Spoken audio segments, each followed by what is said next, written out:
Hello, ladies and gentlemen. We are here again. The Kitchen Cupid is here today with his world-famous Mumbles stuffed pork chops. First, let me tell you where Mumbles comes from. That's been my nickname from the Dick Tracy cartoon since I was maybe 13 years old. So that's where it comes from. This recipe I just happened to throw together. I was at a friend's house. We came home one night. We had a couple of beers and everything many years ago. And it was like sort of go through the refrigerator and pick what you could find to cook something because nobody wanted to go out and everybody was starved. So I found what I found in his kitchen, in his freezer, and his pantry, and this is what I made. Okay, let's start with the easy stuff. Before I discuss the ingredients, let's get started with preheat the oven to 350 degrees. Take a 9x13 pan, doesn't matter if it's glass, doesn't matter if it's stainless steel, aluminum, whatever, and pan it. Nice pan spray, get a nice coating of non-stick spray in there. Okay. Put that on the side, we're gonna need it later. All right, so for the ingredients for this dish today, you're gonna need a tablespoon of canola oil. You're going to need a cup of frozen corn, thawed. You're going to need a cup of diced red delicious apples. Okay, when you cut the apple into a dice, make sure you put it in some lemon water so it doesn't turn brown while you're doing everything else. Okay, a cup of plain breadcrumbs, a tablespoon of fresh parsley. You're going to need a tablespoon of small diced onion, a tablespoon of milk, a quarter of a teaspoon of kosher salt, quarter of a teaspoon of dry rubbed sage, a quarter of a teaspoon of dry rub sage, quarter of a teaspoon of crushed black pepper. For the sauce that we're going to make, you're going to need about a third of a cup of mustard. You're going to need a half a cup of honey. You're going to need a tablespoon of apple liqueur. That's not necessary. It just gives it the extra apple kick. And you're going to need a half a teaspoon of chopped fresh rosemary. Okay, here I got a pork butt loin roast. Okay, I'm going to cut 4 thick chops out of this. The reason I buy the roast, first of all, it's cheaper, it's better, it's got the fat cap on it. You wind up getting 2 meals out of this, and instead of the thickness that they cut the pork chops in the store, without bothering the butcher, they're already cut to the thickness that you're going to like. If you notice it right here, you want an 1.5 inch thickness chop. Okay, you want to have something that you can actually stuff, not something you got to get glassine envelopes and try to put it in with an eyedropper. All right, so what I'm going to do now is I'm going to cut 4 loin chops off this. Right where it goes like this. It's right through. There you go. There we go. All right, you're going to, the knife will feel where it's going, so you should have no problem. You come right down. There you go. There's 2 nice chops. The end caps I use for later when I make the second meal with this. Okay. See how nice these thick chops are coming? Okay, there's 3.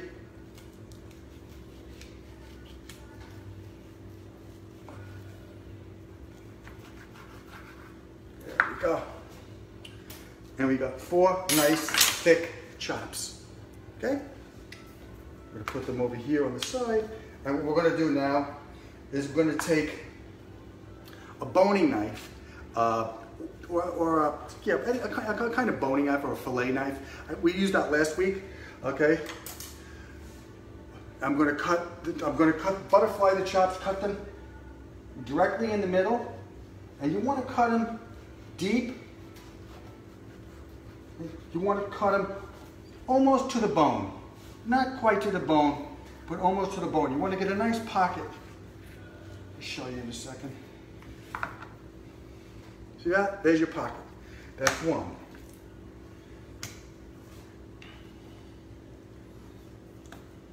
And do 2 now.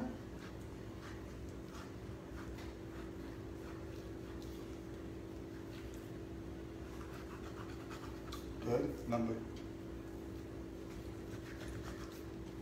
2, and we're going to do number 3,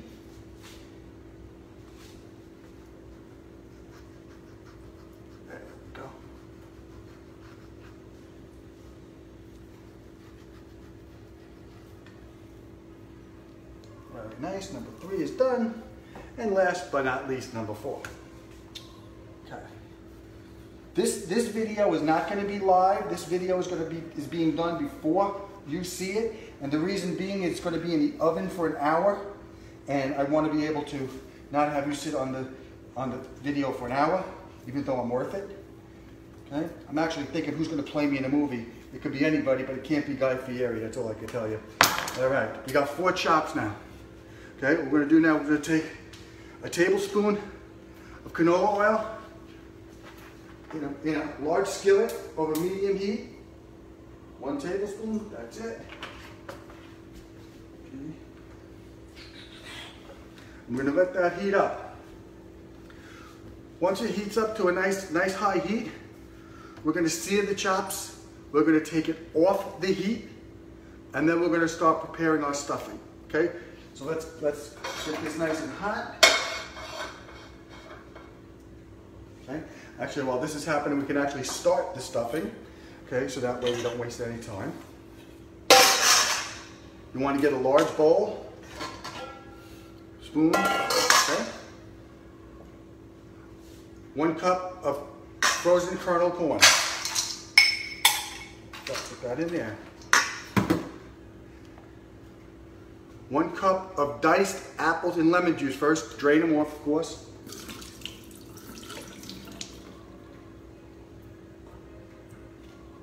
All right, you don't have to give them a great drain. Just make sure they're not waterlogged like that.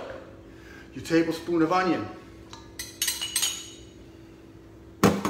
Tablespoon of parsley.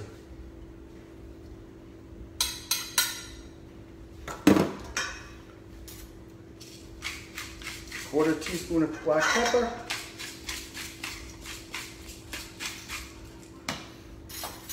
1/4 teaspoon of salt. Okay. 1/4 teaspoon of dry sage. Dry rubbed sage, please. There you go. Cup of breadcrumbs, fresh breadcrumbs. Don't buy the ones in that can, buy them fresh. Grate them yourself if you have to. The better the bread, the better your stuffing. 1 tablespoon of milk. That's it. Okay. And we're going to mix this together.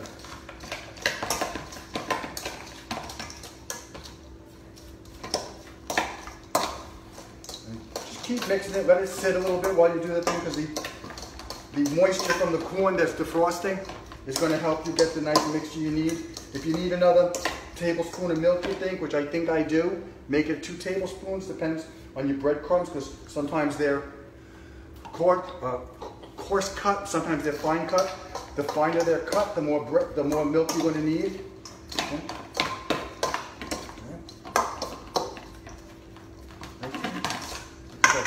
Okay, now we got our oil is nice and hot. Right? Now we're going to give it a couple of more minutes. Let me see how these are going. Okay, we need another tablespoon of milk. Again, like I said, make sure if you have the regular, if you buy the regular breadcrumbs in those containers, those Progresso type containers, they're very coarse cut. You'll need a limited amount of milk, okay? But you're going to get lousy bread, okay? If you use fresh breadcrumbs, which I do, you use more milk, but you'll have a much better stuffing. And you want to leave it a little bit dry, because the moisture from the pork, once it's being cooked in the oven, is going to absorb the rest of the juice. Remember that. Okay. We got that over here now. And now we're going to start searing our pork chops.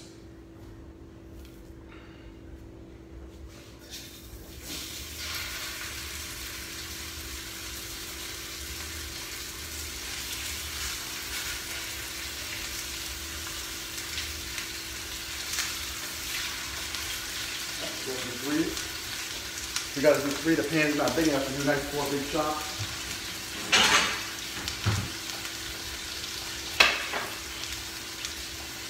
Yeah. We got our stuff in here. All right. I'm going to sear my chops. Put the meat back on the side. I'm going to come back and we're going to make the sauce. Be back to you in a second. Ladies and gentlemen, we're back. Okay, I have seared the pork chops in the canola oil. I butterflied them. I've stuffed 3 of them. I'm going to stuff the last one now, and then we're going to make the sauce. You go. Here's a nice butterfly chop, just like this. See it? We're going to take a little bit of the stuffing. Put it right in there like that, and push it in there good, like that. Take a toothpick, or you can use string if you want to be artistic, and there you go. We got our 4 chops ready for the oven. Okay, just like that. There we go. Put this over here. Okay, gonna move this over, and we're gonna get going on the sauce that's gonna go on top of this. Okay. Small bowl, spoon. 1/4 teaspoon of salt. 1/4 teaspoon of pepper. There we go. 1/3 cup of mustard. You can use any kind. If you like, if you're a mustard loving person, I would use a hearty mustard, a deli mustard, Gouldens like I'm using. If you like a lighter flavor, you want to use a Dijon, okay? Or if you want to go crazy, you can use a coarse grain mustard. That's to me really like too bold a flavor. 1/2 cup of honey. Yes, this is how you make honey mustard dressing, just so you know. A couple other ingredients, like a little bit of vinegar and stuff, but we'll do that another day.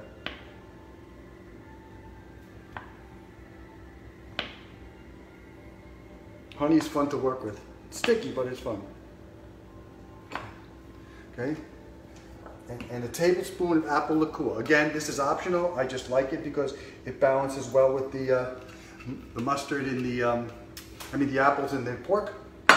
Okay, and everybody knows that mustard and pork go together very well. We're going to mix this up really nice. You can smell that apple from the liqueur right in here. It's really good. See how nice that color is? Nice color, right? Okay. I'm going to pour some on here. Actually, let me get my brush so we can make it even and make it look good. Oh, excuse me. With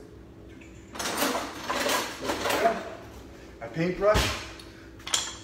Add my 1/2 teaspoon of fresh rosemary. Now that it's all mixed together.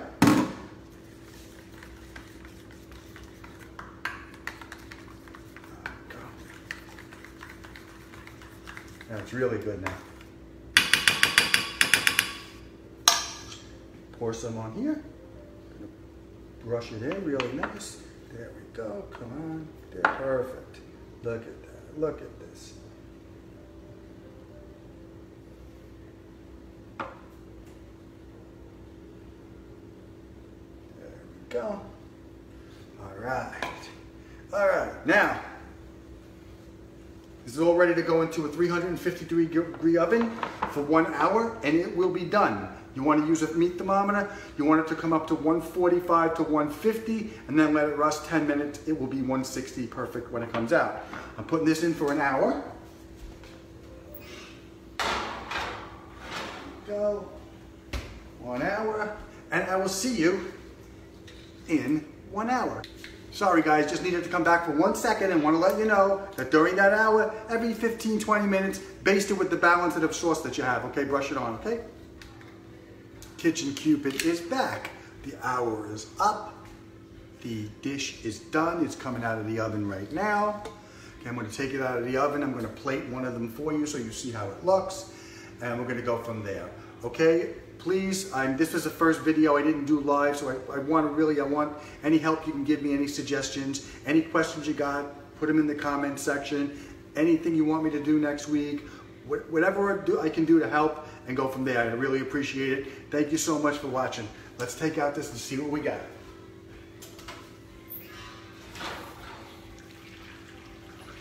Wow, now that looks good, okay? I'm gonna plate one up for you now.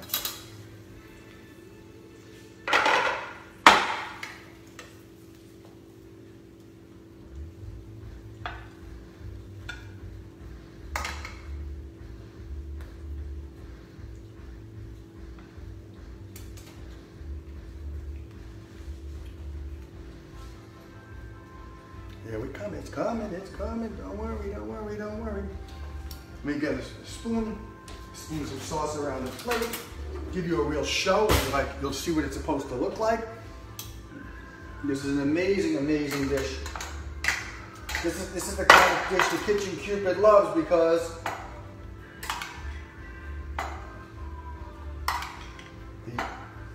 the significant others love stuff like this. Okay? All right. Here we go. What do you think? Is that perfection or not? Sorry, we're coming around where it's supposed to go. Beautiful. Thank you. I'll be putting a picture up right after the video. Okay? Hope all is good. The Kitchen Cupid says thank you. Have a good time. Have a good life. And I'll see you next week.